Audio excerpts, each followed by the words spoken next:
नमस्कार, आप देख रहे हैं एनडीटीवी राजस्थान। मैं हूं आपके साथ मनीष शर्मा। बुलेटिन की शुरुआत में बड़ी खबर सामने आ रही है। छत्तीसगढ़ के बीजापुर में सुरक्षा बलों का बड़ा एक्शन सामने आया है। एनकाउंटर में 12 नक्सलियों के मारे जाने की खबर सामने आ रही है। बीजापुर में नक्सलियों से ऑपरेशन अभी भी जारी है और करीब 2500 जवानों ने ये ऑपरेशन शुरू किया है। मारे गए नक्सलियों से बड़ी मात्रा में हथियार की बरामदगी हुई है। तस्वीरें आपके सामने, यही हथियार जो बरामद किए गए हैं नक्सलियों के पास से।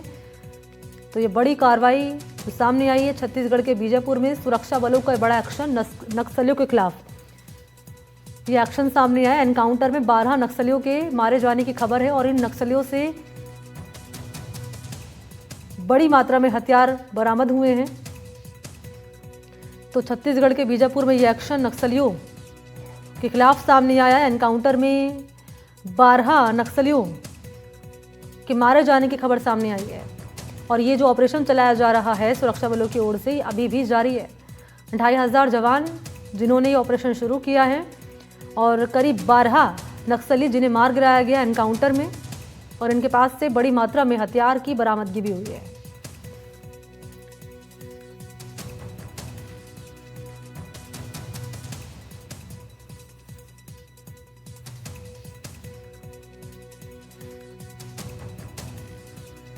तो एनकाउंटर में 12 नक्सलियों के मारे जाने की खबर सामने आई है। नक्सलियों के खिलाफ ये सुरक्षा बलों का ऑपरेशन, इस ऑपरेशन में 12 नक्सलियों को मार गिराया गया है। जुल्फिकार इस वक्त ज्यादा जानकारी लिए फोन लाइन पर जुड़ चुके हैं। जुल्फिकार, कैसे इस कार्रवाई को अंजाम दिया गया? सुरक्षा बलों को ये ऑपरेशन नक्सलियों के खिलाफ जो चलाया जा रहा है अभी भी जारी है? अभी भी ये ऑपरेशन जारी है क्योंकि सर्चिंग अभियान जारी है। जो सुरक्षा बल वहां पे पहुंचे थे, क्योंकि सुकमा, दंतेवाड़ा और बीजापुर की संयुक्त जो सुरक्षा बल की टीम है, एक इनपुट मौजूद है और उसके बाद इन 3 जिलों की फोर्स को वहां पे भेजा गया। कल सुबह से दोनों तरफ से रुक रुक कर फायरिंग हुई और सर्चिंग अभियान चलाया गया, क्योंकि सुरक्षा बलों के पहुंचने के बाद जो माओवादी हैं वो फायरिंग करके अंदरूनी इलाके में भागते हुए नजर आए। उसी दौरान फायरिंग हुई और सर्चिंग के दौरान 12 शव बरामद किए गए हैं, इसकी सुरक्षा बलों ने पुष्टि कर दी है।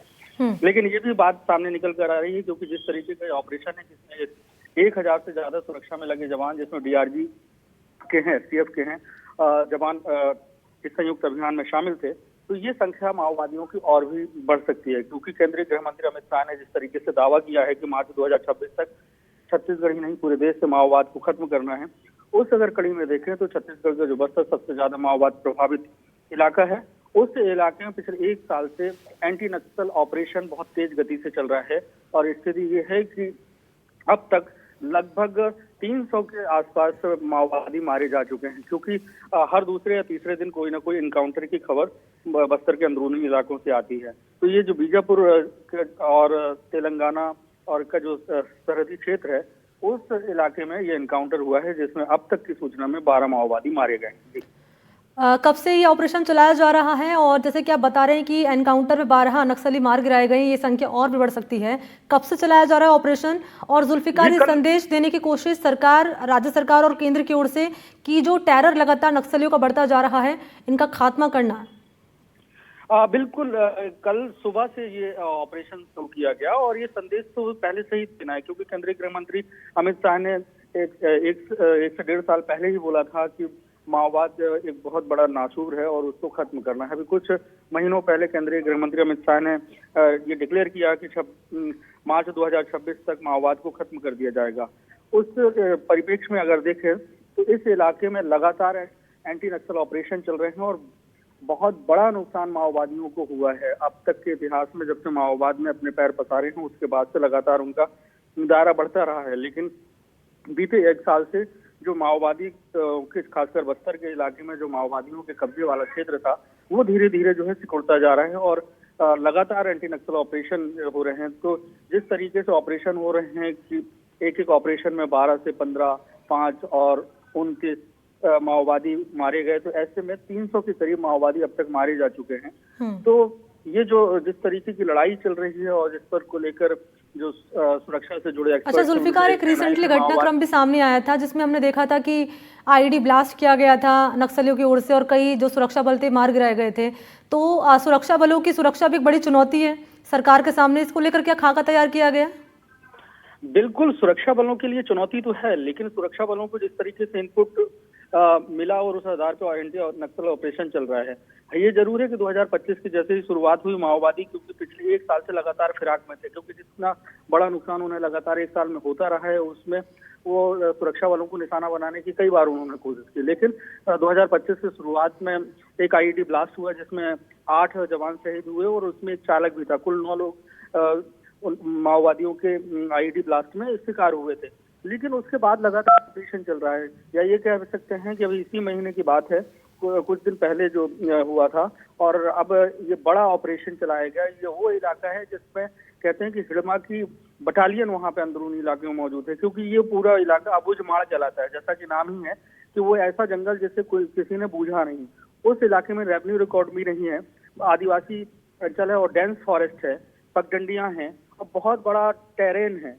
तो इस इलाकों में एंटी नक्सल ऑपरेशन चलाना मुश्किल होता है, लेकिन उसके बावजूद चारों तरफ की जो फोर्स है 25 से 30 किलोमीटर 40 किलोमीटर पैदल चल के उन पहाड़ियों में उन डेंस फॉरेस्ट के अंदर पहुंचती है और फिर ऑपरेशन को अंजाम दिया जाता है। तो जो सूचना कल मिली थी कि वहां पे माओवादियों का एक बड़ा कैडर मौजूद है, उसके बाद एक संयुक्त पार्टी बनाई गई। अलग अलग जिले के जो एसपी हैं, जैसे बीजापुर है, सुकमा है, दंतेवाड़ा है, इन एसपी का कोऑर्डिनेशन हुआ और फोर्स को इन तीनों जिलों से भेजा गया। और उस तरफ से तेलंगाना की बॉर्डर लगती है, तो ये बीच का एरिया है जिसे दक्षिण बस्तर के तौर पर या भुजमाड़ के इलाके के तौर पे जाना जाता है। अभी की जो अपडेट है वो यह है कि सर्चिंग अभी अंदरूनी इलाकों में चली है, क्योंकि पूरा अपडेट तब निकलकर सामने आता है जब सुरक्षा बल अंदरूनी इलाके से निकलकर वापस पहुंचते हैं।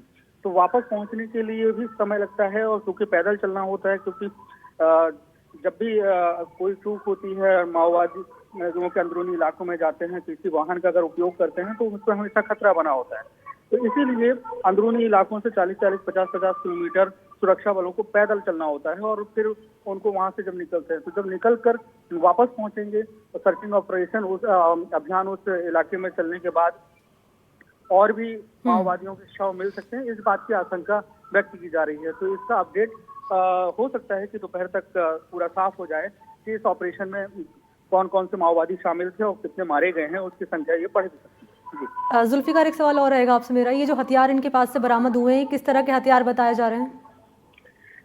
माओवादी सामान्यतः अगर देखें तो राइफल का उपयोग करते हैं, ऑटोमेटिक गन का भी उनके पास उपयोग होता है। कुछ ऐसे हथियार भी होते हैं जो सुरक्षा बलों के पहले इन लोगों ने जिस तरीके से ऑपरेशन इनकाउंटर हुए, तो सुरक्षा बलों के छीने हुए भी हथियार, लूटे हुए हथियार भी होते हैं।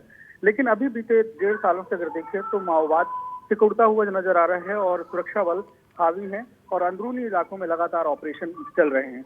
और जब शाम को पूरी पार्टी लौट कर आएगी, उसके बाद पूरा इसकी डिटेल्ड जानकारी जो है सुरक्षा बलों के द्वारा दी जाएगी कि कौन कौन से हथियार उनके पास से बरामद किए गए हैं। कभी कभी तो माओवादी यूबीजीएल भी उपयोग करते हुए नजर आते हैं, ग्रेनेड का भी उपयोग करते हैं, लेकिन अब इस ऑपरेशन में उनके पास से क्या क्या बरामद हुआ उसकी डिटेल आएगी। लेकिन ये जरूर है कि जो 12 माओवादी मारे जाने की पुष्टि हुई है, उनके पास के जो हथियार हैं वो सुरक्षा बलों ने जब्त किए हैं। जी ठीक है, बहुत शुक्रिया आपका जुल्फिकार, तमाम जानकारी इस खबर पर देने के लिए। तो कल से सुरक्षा बलों का ये ऑपरेशन जारी है, एनकाउंटर किया गया है नक्सलियों का, 12 नक्सली मार गिराए गए हैं।